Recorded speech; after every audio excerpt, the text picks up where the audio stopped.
우리나라 속담에 말 타면 경마 잡히고 싶다는 말이 있습니다. 말을 탈 줄 모르던 사람도 말 위에 올라앉으면 하인에게 말고삐를 지어주고 도련님처럼 거느리고 가고 싶다는 말입니다. 말을 타고 혼자 가는 것보다 하인에게 말고삐를 지어주고 가고 싶은 것은 우리 인간의 마음인 것 같습니다. 말 위에 앉아서 모두를 내려다보고 또 사람들이 올려다보고 또 자랑하고 싶고 끝없이 무언가를 채우고 싶은 욕망이 우리에게 있는 것 같습니다. 초심불망이라는 단어가 있습니다. 처음에 먹은 초심을 잃지 않는다는 의미입니다. 우리는 어떤 일을 시작할 때 누구나 초심을 가지고 있습니다. 아주 순수한 열정과 의지를 불태우며 비전과 목표를 향해 굴하지 않을 각오로 임하는 것이 우리의 초심입니다. 포기하지 않고 끝까지 노력하면 뭔가 이룰 것 같아 보입니다. 그러다 도중에 난간을 만나고 장애를 만나는 일이 거듭되다 보면 이 초심이 흔들리게 됩니다. 또는 너무 또 잘 나가다 보면 우리 마음에 교만함이 들어오게 됩니다. 남들과 경쟁하여 우위를 차지하고 싶어지고 점점 또 그것이 당연한 것으로 받아들여집니다. 특히 우리는 신앙생활을 할 때 이 초심을 잘 지켜야 되는 것 같습니다. 그래야 우리가 이 믿음의 길을 끝까지 잘 달려갈 수 있기 때문입니다. 여러분이 아시는 바와 같이 저는 저 북한에서 내려온 북향민 전도사입니다. 제가 15년 전에 이 한국에 올 때만 해도 저는 이 한국에 올 수 있다는 것이 참 너무 감사했습니다. 인생의 곡절이 너무 참 많았던 제가 이 대한민국의 국민이 되어서 살 수 있다는 것이 참 꿈만 같았습니다. 그래서 힘 잘하는 것 열심히 성실히 살며로 또 노력하기 위해 보답하기 위해서 노력해 왔습니다. 자격증도 따고 산업 현장에서 열심히 일도 했었습니다. 그런데 어느새 제 마음에 이 감사가 사라지고 이 초심이 흐트러지는 것을 느꼈습니다. 내가 누리는 것들이 당연한 것처럼 받아들여지기 시작했습니다. 불평이 하나둘 나오기 시작했고 북한에서 상상할 수 없을 정도로 이 많은 것들을 누리면서 그것이 일상이 되고 또 다른 욕심들이 생겨났습니다. 처음에는 참 감사하고 또 내가 받기에 참 어색하게 느껴지던 이런 것들이 당연하게 생각되면서 이 감사의 마음이 점점 사라져감을 느꼈습니다. 그런 저를 바라보면서 저는 참 인간에게 이 만족이 없구나라는 생각이 들었습니다. 우리는 참 만족이 없는 이 인생을 살아가고 있습니다. 밑빠진 독처럼 참 아무리 채워도 채워지지 않는 것이 우리 욕심인 것 같습니다. 욕심으로는 만족이 없고 감사가 있을 수 없습니다. 욕심 부리지 않고 초심으로 살아가는 것은 참 쉽지 않은 것 같습니다. 홍해를 건넜을 때 이스라엘 백성들은 여호와는 우리 힘이요 구원이라고 찬양하고 경외했었습니다. 그런데 곧이어 물이 쓰다고 불평하고 애굽에서의 떡과 고기를 떠올리며 말합니다. 출애굽기 16장 3절에서 이렇게 불평합니다. 우리가 애굽 땅에서 고깃가마 곁에 앉아있던 때와 떡을 배불리 먹던 때에 여호와의 손에 죽었더라면 좋았을 것을 너희가 이 광야로 우리를 인도해내어 온 회중이 주려 죽게 하는도다. 애굽에서 어떤 명절이나 계기를 맞아 어쩌다 한 번 고기를 먹었을 것인데 그것이 일상적인 삶이었던 것처럼 말하고 불평을 합니다. 애굽에 놓였던 자신들이 어떻게 구원받았는지를 잊고 이스라엘 백성들은 광야 생활을 살아가는 동안 불평과 원망이 끊이지 않았었습니다. 그들에게 하나님은 신명기 24장 22절에서 이렇게 말씀하십니다. 너는 애굽 땅에서 종 되었던 것을 기억하라. 우리가 살아가는 이 상황과 환경도 바뀌고 또 우리 마음도 자주 변합니다. 초심으로 살아가는 것은 참 쉽지 않습니다. 그렇기 때문에 하나님께서는 광야 이스라엘 백성들에게 너희가 애굽에 종되었던 것을 기억하라 라고 말씀하십니다. 오늘 말씀을 같이 나누면서 우리 자신을 돌아보고 또 흐트러진 모습을 발견하신다면 바로잡는 은혜의 시간 되시길 바랍니다. 29절에서 이렇게 설명합니다. 그들이 여리고에서 떠나갈 때에 큰 무리가 예수를 따르더라. 마지막 34절에서도 그들이 예수를 따르니라 라고 말씀합니다. 오늘 본문은 예수를 따르는 두 무리의 사람들을 대조하며 말씀하고 있습니다. 첫 무리는 예수를 먼저 따른 사람들이었고, 나중의 사람들은 예수님을 새롭게 따르는 사람들입니다. 이들이 어떤 마음으로 예수를 따르는가 하는 것은 서로가 다릅니다. 이 본문의 배경을 이해하기 위해서 20장을 먼저 살펴보겠습니다. 20장 16절에서 예수님은 이렇게 말씀하십니다. 나중된 자로서 먼저 되고 먼저 된 자로서 나중되리라. 참 세상의 이치로는 받아들이기 힘든 말씀입니다. 어떤 일을 시작할 때 거기에는 먼저 개척한 사람이 있고 나중에 따라가는 사람이 있습니다. 먼저 시작한 사람들은 그만큼 힘든 과정을 이겨내면서 시작했고, 나중에 따라오는 사람들은 그 뒤를 따라가기만 하면 되기 때문입니다. 이 말씀 후에 예수님께서는 예루살렘에 올라가기 위해, 제자들과 예루살렘에 올라가기 위해서 여리고를 떠나십니다. 출발하기 전에 자신이 당할 십자가에 대해서 제자들에게 말씀해 주십니다. 대제사장들과 서기관들과 이방인들에게 넘겨져 조롱당하고 채찍질당하고 십자가에 못 박혀질 것이라고 말씀하십니다. 그러나 아직 이 제자들은 예수께서 어떤 십자가를 당하실지 설마 하고 이 말씀의 뜻을 깨닫지 못하고 있었습니다. 이후에 세베대 아들들의 어머니가 예수께 찾아와 이렇게 부탁합니다. 나의 이 두 아들을 주의 나라에서 하나는 주의 우편에 하나는 주의 좌편에 앉게 명하소서. 이 여인은 예수께서 예루살렘으로 올라가시는 것이 이 정권을 탈환하여 유대를 로마의 식민지에서 해방하여 새로운 세상을 만드는 것으로 이해했던 것 같습니다. 그러자 곧이어 다른 제자들도 시기하고 질투합니다. 우편과 좌편에 앉게 해달라는 것은 다른 제자들보다 높은 자리에 앉게 해달라는 부탁이었기 때문입니다. 세베대 아들들의 어머니와 예수님은 친척지간으로 알려지고 있습니다. 그렇기 때문에 예수님께도 참 거절하기 어려운 부탁이었을 것입니다. 예수님은 십자가를 지시기 위해 이제 예루살렘으로 올라가시려 하는데 그것도 모르고 한 자리씩 달라고 하는 것은 참 철없는 행동 같아 보입니다. 그들에게 예수님은 26절 이하에서 이렇게 말씀하십니다. 너희 중에 누구든지 크고자 하는 자는 너희를 섬기는 자가 되고, 너희 중에 누구든지 으뜸이 되고자 하는 자는 너희의 종이 되어야 하리라. 인자가 온 것은 섬김을 받으려 함이 아니라 도리어 섬기려 하고 자기 목숨을 많은 사람의 대속물로 주려 함이니라. 이 말씀을 기준으로 앞과 뒤로 나눌 수 있습니다. 이 앞부분에는 높아지려는 제자들의 마음을, 말씀의 뒷부분에는 초심으로 예수를 따르는 이 두 맹인을 보여주고 있습니다. 오늘 본문은 이 뒷부분에 해당합니다.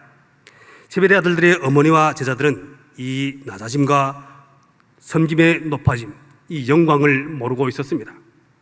먼저 된 자가 나중되고 또 나중된 자가 먼저 된다는 이 말씀은 낮아짐과 섬김에 대한 말씀이었습니다.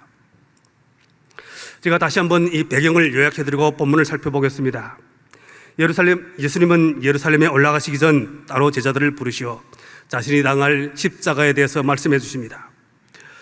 세베대 아들들의 어머니가 찾아와서 자기 아들들을 주의 나라에서 하나는 주의 우편에 하나는 주의 좌편에 앉게 해달라고 부탁합니다. 이 말을 듣고 제자들은 분이 여기면서 그 제자들이 공동체의 분위기가 일그러집니다. 예수님은 이 제자들에게 섬김과 낮아짐의 영광을 말씀하십니다. 그리고 오늘의 본문이 시작이 됩니다. 예수께서 이 여리고를 떠나시는데 사람들이 큰 무리가 합세합니다. 예수의 대열에 합세한 이 많은 사람들도 예수님을 로마의 식민지에서 정권을 탈취하고 유다를 해방시키는 그런 메시아로 알고 있었습니다. 다윗 왕 시대에 누렸던 그 영광이 다시 올 줄로 알고 있었던 것입니다. 예수님을 따라 많은 사람들이 가고 있는데 그 앞에 두 맹인이 앉아 있었습니다. 이들은 예수님이 많은 이적과 기사를 행하시는 분인 줄 알고 있었습니다. 그리고 이 맹인들은 자신을 살려달라고, 불쌍히 여겨달라고 소리를 지릅니다. 이들은 예수님을 주님으로, 다윗의 자손으로 높여 불렀습니다. 이들이 부르는 주는 곧 예수님이셨고 다윗의 자손이셨고 메시아 그리스도이셨습니다. 자신들이 소망이 예수밖에 없음을 알았기에 간절히 소리쳤습니다. 불쌍히 여겨달라고 간절히 간구합니다. 예수님을 따르던 사람들은 이들이 귀찮고 시끄럽다고 잠잠하라고 소리칩니다. 본문은 이들을 향해 꾸짖었다고 말합니다. 저는 이 부분에 우리의 연약한 죄성을 드러내준다고 생각되었습니다. 얼마 전 예수께서 자신이 지실 십자가에 대해서 이 낮아짐과 섬김에 대해서 말씀하셨는데 아직 이들은 깨닫지 못하고 있었습니다. 우리는 조금만 시간이 지나가면 자신의 과거에 대해서 잊고 높아지려는 마음을 갖고 있습니다. 탈 줄 모르던 말을 타면 하인을 부리고 하인에게 말고뼈를 던져지고 그가 끌고 가는 말을 타고 싶은 것이 우리의 마음입니다. 항상 상대적으로 사람을 바라보고 저 사람보다 내가 더 낫고 싶고 성공하고 싶은 것이 우리의 마음입니다. 성장하고 발전하는 것이 잘못됐다는 것이 아니라 남과 비교하면서 감사하는 마음이 사라지고 불평과 원망으로 채워지는 인간의 욕망이 문제인 것입니다. 어떤 사람들은 교회에 나오면 괜히 죄책감이 들고 또 다른 종교에 대한 증오와 견제가 느껴진다고 말합니다. 그래서 교회에 나가기 싫다고 한답니다. 저는 우리가 함께 죄책감을 느끼자고 이 시간 설교를 하는 것이 아닙니다. 늘 고난과 역경을 말하는 이 패배주의 의식을 말씀드리고자 하는 것이 아닙니다. 참 그래서 저는 이 본문을 정해놓고도 고민이 많았습니다. 교회 가면 죄책감이 느껴져 가기 싫다고 하는 사람들은 인간에 대해서 너무 모르기 때문에 그렇습니다.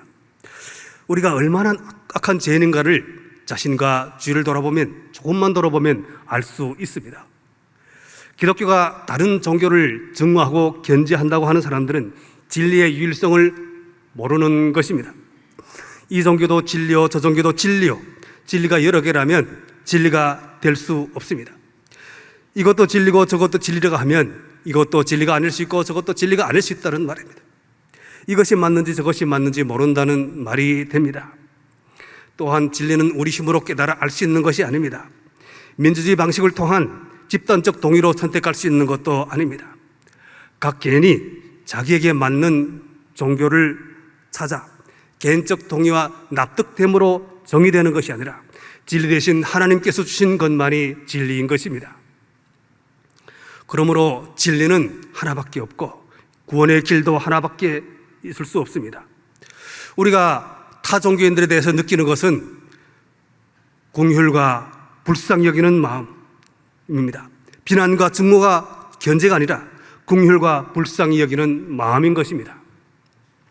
일부 성도들과 일부 교회의 모습을 놓고 그것이 마치 전체 기독교의 모습인 것처럼 많은 사람들이 호도하고 떠나는 것이 안타까울 뿐입니다.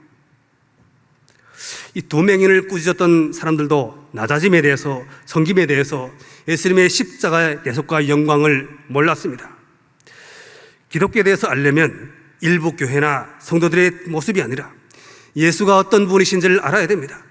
예수가 어떤 분이시고 우리에게 어떤 일을 행하셨는지를 알고 그분을 따라야 되는 것입니다. 다시 본문으로 돌아와서 그럼에도 불구하고 이 맹인들은 더 소리질러 간구합니다.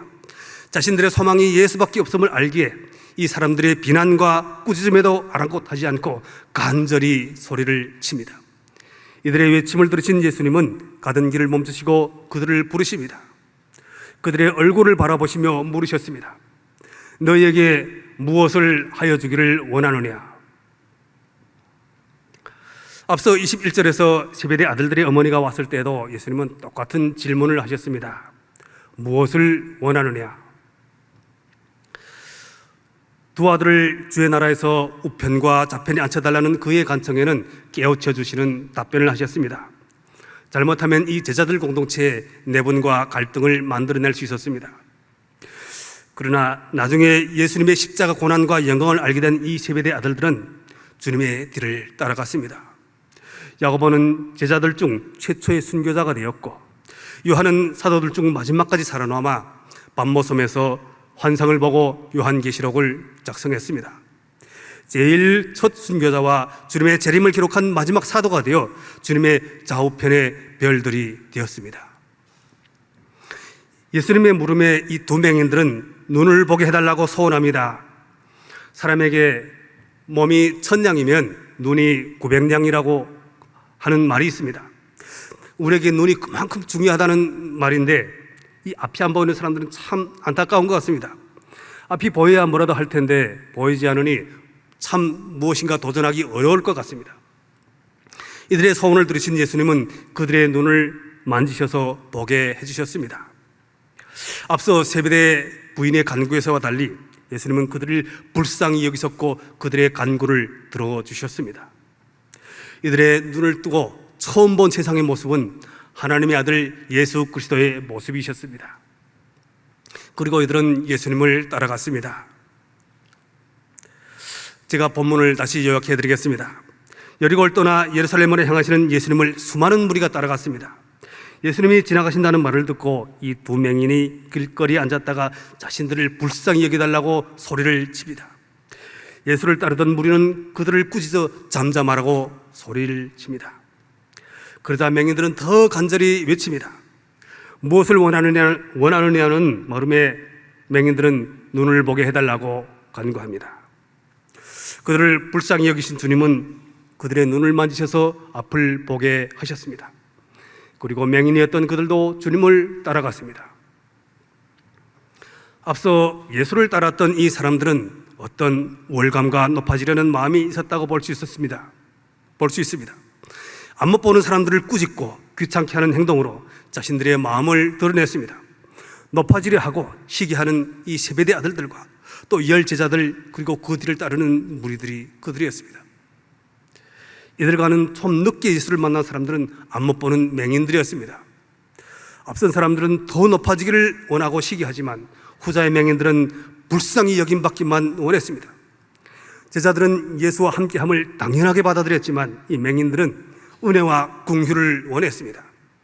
신앙생활을 어지간히 한 사람의 마음과 처음으로 예수를 따르는 이 초심을 가진 맹인들을 대조하고 보여주고 오는 것이 오늘의 이 본문입니다.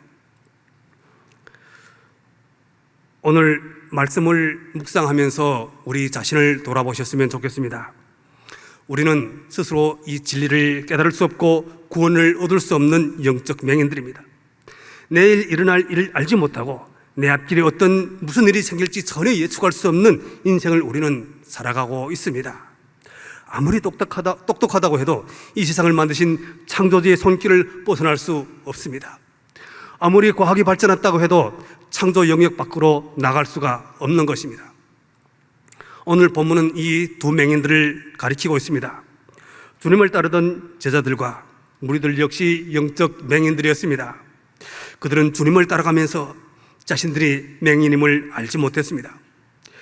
주님의 이끄심 따라 가는 것이 자신들의 영안이 열렸기 때문이라고 착각했던 것 같습니다.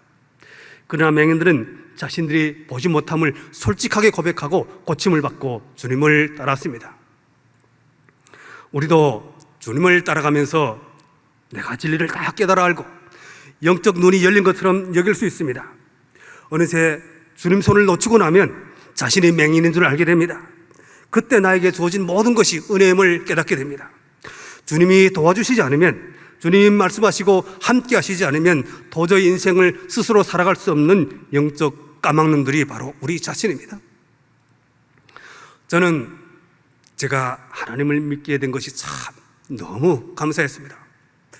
처음 하나님을 믿을 때 제 마음속으로 하나님, 저도 주의 백성이 될 수 있나요? 라고 울면서 고백하던 때가 있었습니다. 예수님이 우리 위해 죽으셨다는 말을 듣고 나도 과연 그 대상이 될 수 있는지, 그 대상에 속할 수 있는지 조용히 물으며 주님의 넓은 품에 안겼었습니다. 나를 불쌍히 여겨주시는 주님이, 우리 하나님이 너무 감사했습니다. 그런데 어느새 제 입에서 불평이 나오고 원망이 흘러나왔습니다. 언젠가부터는 하나님과 딜을 하고 협박을 하기도 했습니다. 하나님, 이것만은 꼭 해주셔야 합니다. 그래야 나도 하나님을 인정하고 믿을 것입니다. 그렇지 않으면 나는 하나님을 떠날지도 모릅니다. 지금 생각해보면 참 어리석고 철부지 같은 행동이었습니다. 그 거리가 통했다면 나는 하나님을 언제든지 내가 부를 수 있는 종처럼 여겼을 것입니다. 원하는 것을 갖기에 떼를 쓰고 그런 행동을 하면 들어주시는 분으로 여겼을 것입니다. 우리 성도님들 중에는 그런 분이 안 계시리라고 믿습니다. 그렇기 때문에 나 같은 사람을 구원해주셨다는 것이 정말 은혜입니다. 처음 예수 믿을 때는 주의 백성 되어 교회 다닐 수 있다는 것만으로도 너무 감사했습니다. 더 그 무엇을 주시지 않아도 주의 백성 된 것만으로도, 교회에 다닐 수 있다는 것만으로도 참 기쁘고 주님 곁에 있다는 것만으로도 감사했습니다. 그런데 한 해, 두 해 신앙생활을 하면 할수록 우리가 더 경계하고 조심해야 되는 것은 높아지려는 우리의 마음입니다. 늘 불쌍히 여겨달라고 간구하고 나 같은 사람도 구원해 주신 그 은혜를 잊지 않아야 되는 것입니다. 우월감으로 높아지려는 이 마음을 낮추어 불쌍히 여겨달라고 간구하는 초심을 늘 간직해야 되는 것입니다. 26절에서 예수님은 자리를 놓고 시기하는 제자들에게 이렇게 말씀하십니다. 너희 중에는 그렇지 않아야 하나니. 그런데 제자들은 이 말씀의 뜻을 깨닫지 못했고 따르지도 못했습니다. 그러나 이 두 제자들은 불쌍히 여김받기만을 원했습니다. 제자들의 소원은 높은 자리를 차지하는 것이었고 맹인들의 소원은 눈을 보게 해달라는 것이 전부였습니다. 높은 자리를 바라보는 사람들은 먼저 예수를 따르던 사람들이었고 불쌍히 여겨달라는 이들은 나중에 예수를 따르게 된 사람들이었습니다. 이 시간 우리 자신을 돌아보기 원합니다. 여기 계신 성도님들은 초심을 간직하고 계신가요? 처음 예수 믿고 가졌던 그 감사와 찬송, 진심을 다해드렸던 그 고백을 여전히 간직하고 계신가요? 나 같은 사람도 보내주신 은혜와 감사가 아직 있으신가요? 제발 우리의 눈 좀 뜨게 해달라고 간구하고 긍휼히 여김받기를 원했던 그 첫사랑, 하나님과의 첫 만남의 은혜를 깊이 간직하고 누리시는 우리 모든 분 되시기 바랍니다.